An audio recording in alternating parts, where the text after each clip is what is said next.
आज दूसरा साल हो गया, यानी 2 साल मुकम्मल हो गए, तीसरा साल शुरू हो गया। नरेंद्र मोदी की हुकूमत ने 5 अगस्त 2019 को जो किया था और जो कश्मीरियों का खसूसी स्टेटस छीना था, एक बदतरीन कर्फ्यू लगाया था, हालात अब तक नॉर्मल नहीं हो रहा। कश्मीरी लगातार एहतजाज कर रहे हैं, आलमी ज़मीर को झंझोड़ा जा रहा है। और वैसे इन 2 सालों में जो कवरेज हुई है आलमी सतह के ऊपर कश्मीर के मामलात पे, वो खासी ज़्यादा है, लेकिन बहुत सारी ऐसी जगह हैं जहां पाकिस्तान को काम करना चाहिए था। अनफॉर्चुनेटली अगर हम अचीवमेंट्स देखें तो वो कम है। इन 2 सालों में भी कश्मीर के मामले के ऊपर आलमी सतह पे एक ऐसा तासुर या कुछ इस किस्म का बड़ा हम नहीं कर पाए जिसके बाद कश्मीर का मामला किसी सिमत जा रहा होता। बल्कि ऐसा लगता है कि हर आने वाले दिन में हम थोड़ा सा ज़्यादा रिलैक्स हो जाते हैं, किसी एक वाक़े के ऊपर हम फ्लेयर अप होते हैं और फिर हम रिलैक्स हो जाते हैं। लेकिन फिर भी ये सारा कुछ कहने के बावजूद भी कश्मीर के मसले के ऊपर आलमी सतह के ऊपर जिस किस्म के आर्टिकल्स लिखे गए, जिस किस्म की गुफ्तगू हुई, वो इससे पहले माजी में नहीं हुई। तो ये कुछ इसका एक पॉजिटिव एस्पेक्ट भी है। आज हम 1 साल यानी 2 साल गुजरने के बाद इस दिन के ऊपर एहतजाज तो कर रहे हैं, लेकिन ये 2 साल कैसे गुजरे इनके ऊपर भी हम बात करेंगे आज के प्रोग्राम में। लेकिन इन 2 सालों में क्या हुआ, आप उसको कैसे मुख्तसर वक्त में चंद जुमलों में एनालाइज कर सकते हैं? जी, सबसे पहले मुझे शुरू करने दीजिए। प्रेसिडेंट साहब की जो तकरीर थी, उनका जुमला था कि कोई पाकिस्तानी चैन से नहीं बैठेगा जब तक हम कश्मीरियों को आज़ादी नहीं दिलवाएंगे। ये जुमला मुझे लेने दीजिए और उससे शुरू करने दीजिए कि प्रेसिडेंट साहब को उसके बाद काम स्टार्ट होता है पाकिस्तान का और प्रेसिडेंट साहब का और गवर्नमेंट का।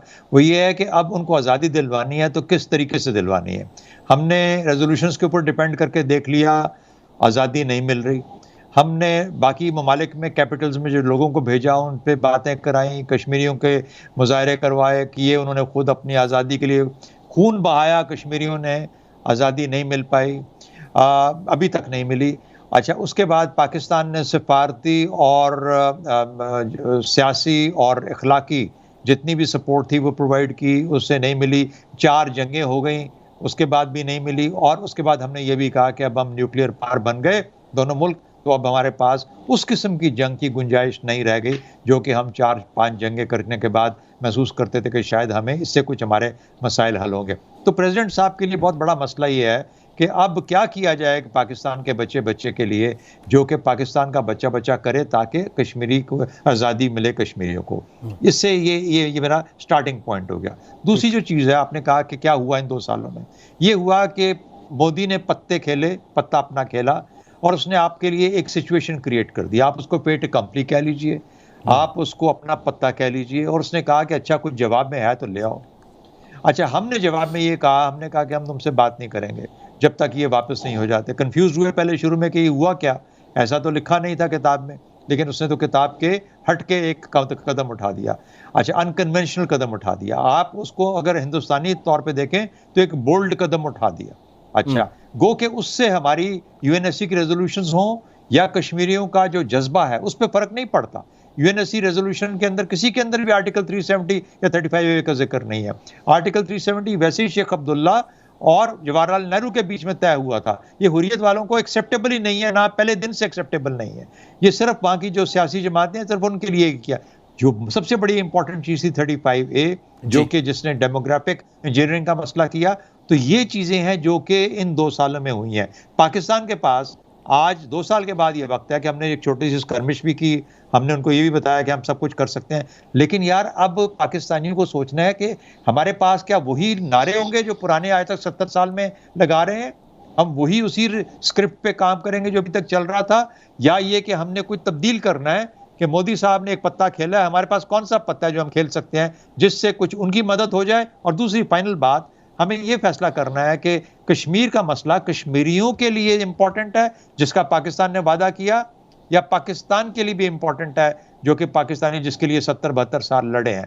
तो कहने का मतलब ये हुआ, इसका भी आप थोड़ा सा एक रेट्रोस्पेक्ट में या इंट्रोस्पेक्शन करने की ज़रूरत है, देखने की ज़रूरत है कि हम इन चीज़ों की बुनियाद पे कौन सा रास्ता इख्तियार करें जो कि कश्मीरियों के लिए भी बेहतर हो, पाकिस्तानियों के लिए भी बेहतर हो और खित्ते के लिए भी बेहतर हो और हिंदुस्तान का जवाब दिया जा सके। तो ये बहुत बड़े सवाल हैं जिसकी बुनियाद जिसको मुझे शक पड़ता है कि हमारे यहाँ अभी इस तरह की सीरियस बहस नहीं हो रही है।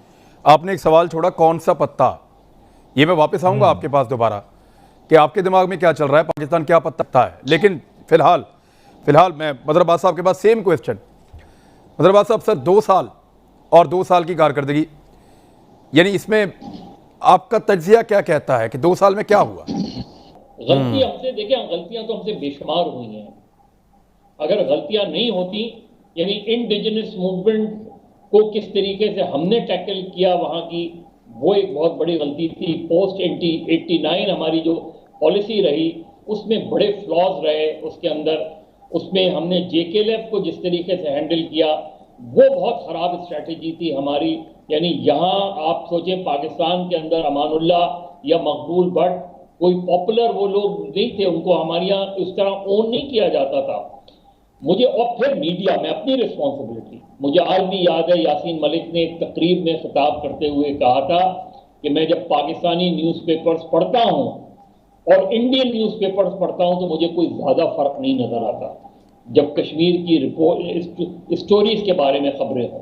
तो ये मेरा ख्याल है हमें इस अपॉर्चुनिटी को लेना चाहिए, क्योंकि 2 साल में जो उन्होंने करना था वो तो कर दिया।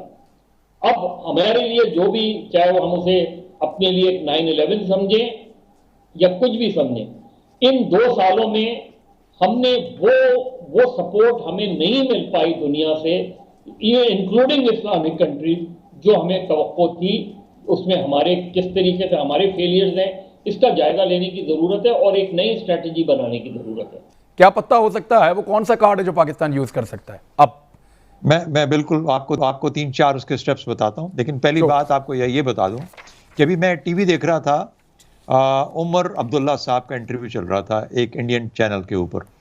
उनसे जब सवाल जवाब हो रहे थे आज के दिन में या इस 5 अगस्त के मामले में जो 2 साल पहले हुआ, तो उन्होंने पूछा कि मुझे ये बताइए कि कश्मीर में जब से आपने ये काम किया कौन सी इंप्रूवमेंट हुई, यानी क्या हमारी नौकरियां बढ़ गई, क्या हमारे होटल्स बन गए, सड़कें बन गई, कुछ यहाँ पे और हमारे लिए बेहतरी का सामान हो गया। तो अब उमर अब्दुल्ला जो कि नेशनल कॉन्फ्रेंस के लीडर हैं और एक मुस्तकबिल के चीफ मिनिस्टर बन सकते हैं वहाँ पे, उनकी सोच जरा अंदाजा लगा लीजिए। वो आज़ादी नहीं देख रहे, वो देख रहे हैं होटल कितने बने, वहाँ पे जॉब्स कितनी क्रिएट हुई। उनकी शुरू से यही सोच है, यही सोच है। महबूबा मुफ्ती यही सोच है। अच्छा, अब इनका मुकाबला है उन लोगों के साथ जो कि जेलों में बैठे हैं, अली गिलानी हो गए, हुर्रियत कॉन्फ्रेंस के बाकी लोग हो गए, सब के सब। तो इसलिए कश्मीर के अंदर जो एक जज्बा आज़ादी है, वो जिनकी एक मिरास है, वो और लोग हैं। सबसे पहले ये फर्क करना बहुत जरूरी है इस चीज के अंदर। अच्छा, उन लोगों की मिरास के लिए, उन लोगों के काम के लिए, उन लोगों की मदद के लिए पाकिस्तान को जो करना चाहिए था, पहला सवाल क्या पाकिस्तान कर रहा है?